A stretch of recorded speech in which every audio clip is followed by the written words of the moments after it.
Taas na kalibre ng baril at ilang hinihinalang droga ang nakumpiska sa raid na isinagawa sa ilang bahay sa Santo Tomas, Batangas. Kabilang sa mga sinalakay ang bahay ng ilang opisyal ng barangay.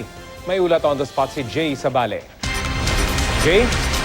Rafi, 5 search warrant nga para sa mga loose firearms kung saan ang ilan pa ay high-powered ang inimplementa ng pinagsanib na puwersa ng CIDG-NCR, CIDG-PRO4 at RPSB dito naman sa may Santo Tomas, Batangas kanina madaling araw. Agad hinarang ang mga papalabas na truck mula sa bahay ng isang target. Ang nagbukas ng gate, agad pinadapa at kinapkapan. Mabilis na sinecure ang main house. Ang pintong ito sa labas, tinadyakan din para mabuksan. Sa bahay ng negosyante at target personality na si Melchor Lusabia. Sa bahay ng negosyante at target personality na si Melchor Lusabia, nahalughog sa iba't ibang kwarto ang mga mahabang baril at samot-saring bala. Para sigurado, maging ang mga sasakyan at mga truck ay hinalughog din. Sa kubo ng kanyang mga tauhan, may nakuha ring high-powered na baril, mga drug paraphernalia at isang sachet ng pinaghihinalaang shabu. Sumatotal, 3 Armalite, isang caliber 45, caliber 38, 9mm, shotgun, mahigit 20 magazine na puno ng bala at maraming rounds ng samut-saring bala ang nakuha.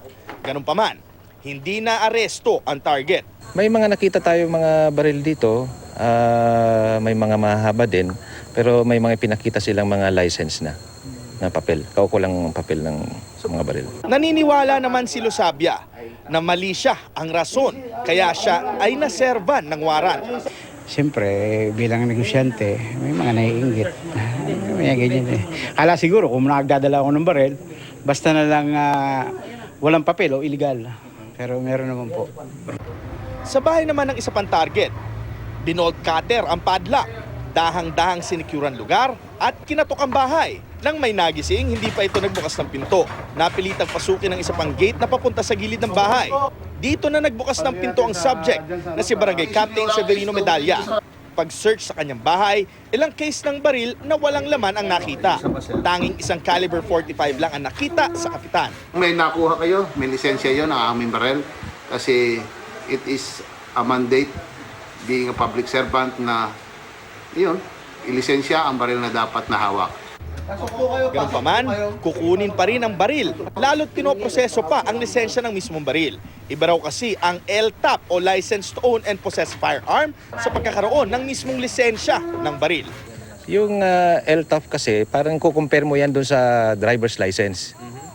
Yun yung license mo para ikaw ay magkaroon ng baril.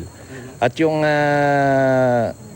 firearm license naman, yun yung car registration mo. Isang caliber 45 rin mula sa isa pang bahay na target ang i-verify rin. 4 na personalidad sa Santo Tomas, Batangas ang inoperate, 2 barangay captain, 1 barangay kagawad at 1 negosyante.